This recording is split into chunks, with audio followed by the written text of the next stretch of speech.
ശ്രീമന്നാരായണീയം ദശകം 14 കപിലാവതാരം. വൃത്തം വസന്തമാലിക. ശ്ലോകം 1. അഗജാനന പത്മാർക്കം ഗജാനനമഹർനിശം അലേഗദം തം ഭക്താനാം ഏകദന്തമുപാസ്മഹേ. സരസ്വതി നമസ്തുഭ്യം വരദേ ജ്ഞാനരൂപിണേ. വിദ്യാരംഭം കരിഷ്യാമി സിദ്ധിർഭവതു മേ സദാ. ഗുരുർബ്രഹ്മാ ഗുരുർവിഷ്ണുർഗുരുർദേവോ മഹേശ്വര. ഗുരുഃ സാക്ഷാത് പരം ബ്രഹ്മ തസ്മൈ ശ്രീ ഗുരവേ നമഃ.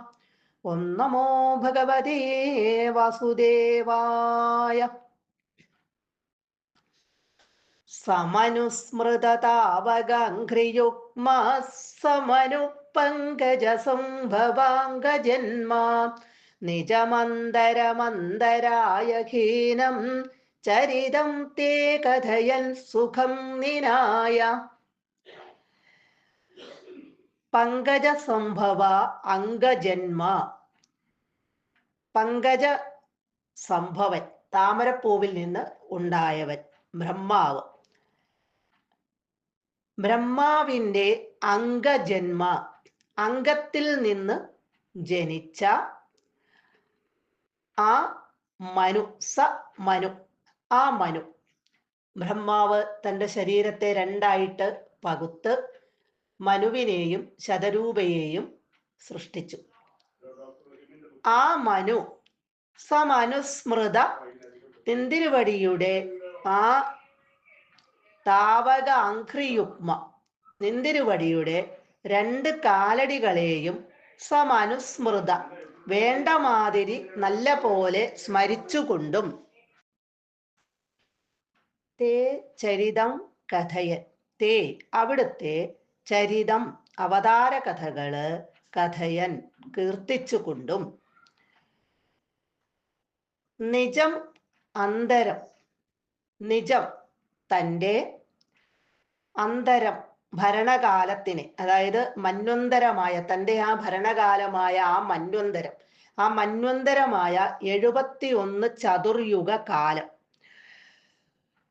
ഒരു മന്വന്തരം എന്ന് പറഞ്ഞാൽ 71 ചതുർയുഗ കാലമാണ്.